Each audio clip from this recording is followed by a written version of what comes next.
You imagine telling Australians they can't eat red meat because it's not sustainable enough. People have been eating beef for eons, me included, and I'm not about to change. I wonder what National Senator Matt Canavan makes of all of that. You're a great friend of the red meat industry, the cattle industry. You're worried about these people sticking their nose into what we ought to be eating?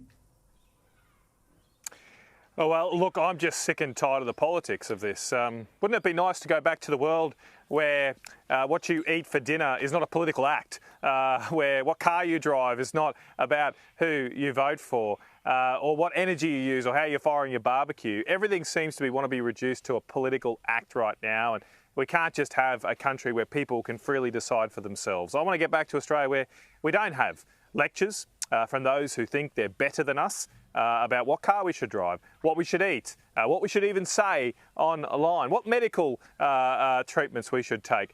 Let's just get back to a country that's free. We don't need these busybody bureaucrats that are funded by you and I trying to tell us what to do. I mean, why would we take health advice from these guys after the last few years when they told us we wanted to stay in our house for 23 hours a day for our health? When they shut down the gyms but kept the brothels open during COVID. I mean, there is nothing here that they did that was right, almost nothing they did that was right during the coronavirus, and now they want to tell us what we should eat every day. Well, we're about to celebrate Beef Week up here in Rockhampton in 3 months' time.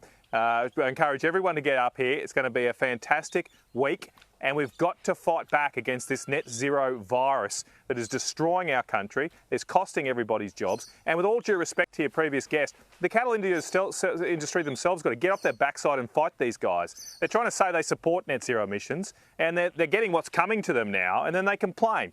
They've got to actually show some fight, because all the graziers up here in central Queensland are sick and tired of their own industry leaders not fighting with one tied behind their back. Stop agreeing to this nonsense. We're not going to get to net zero emissions. The agricultural industry can't get to it. It's absurd. And actually fight for common sense for a change. Yeah, and you open the crack in the door and through they come. So I want to ask you about these Navy announcements today. Our surface fleet, as expected, the government's throwing money at it, $11 billion to upgrade the fleet, new warships, greater firepower, all because someone finally realised that, you know, if China came knocking, we would be in trouble. What do you make of what you saw today? Yeah, look, I don't think it's as bad as it sounds, Steve. I mean, you know, sure, we don't seem to have a military that can take on the Houthis right now, a tribal group in the Middle East, but I reckon we can run a rainbow morning tea much better than them. Our rainbow morning teas are second to none in our military. I don't think the Houthis get anywhere close to our capacities there. And of course, on going back to net zero emissions, we've got a military that's so focused on net zero, they can't even put a boat to sail. I suppose that might be a benefit because, of course, that means we're saving on carbon emissions because we can't even put any of our boats on the water at the moment. We're so hopeless. I mean, I just wonder here, we have all these announcements. Every year we have a new announcement of a new defence plan. Nothing ever seems to actually get built, and we're promised they're going to be built in 10 or 15 years like this plan does. You've got to wonder when heads are going to roll. Why are the same people in charge of defence when they haven't been able to deliver a single procurement program for the last decade? They have been focused on LGBTQ rights. They have been focused on climate change. They haven't been focused on the job we pay them to do, which is to defend our country. And someone's got to be held accountable here. Yes, I think that's absolutely correct. We'll see how this all falls out. I mentioned at the beginning of the program, Matt, that I've got a sense of deja vu. I feel like I'm almost back in those awful Rudd-Gillard-Rudd years where we had pink bats and school hall things that no one wanted and, you know, cash for clunkers. You've got the boat arrivals are back, and we know that. Labor's trying to, you know, hose that down. We even have a suggestion today from the Electrical Trades Union out of Queensland trying to stop 88-day student visa backpackers, of all things, from installing solar panels while they're not even licensed or trained to do it.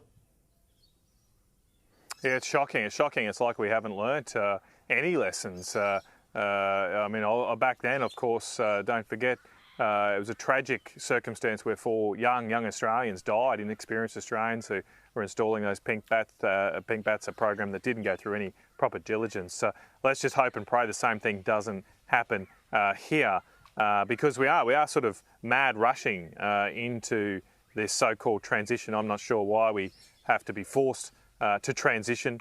Other countries aren't doing it.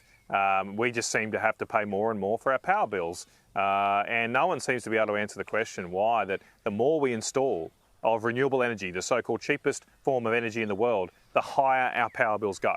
It seems like a natural law here. And it's not just here in this country. Every country that's installing solar and wind at the kind of rates that we are ends up with high power prices, struggling families to pay their bills, and ultimately the manufacturing industries that go offshore. That's what's happening to our lovely, beautiful, successful, historic nickel industry at the moment. It is so sad to see that historic industry in our country being shipped off overseas, off to Indonesia, because they're building coal-fired power stations and we are not.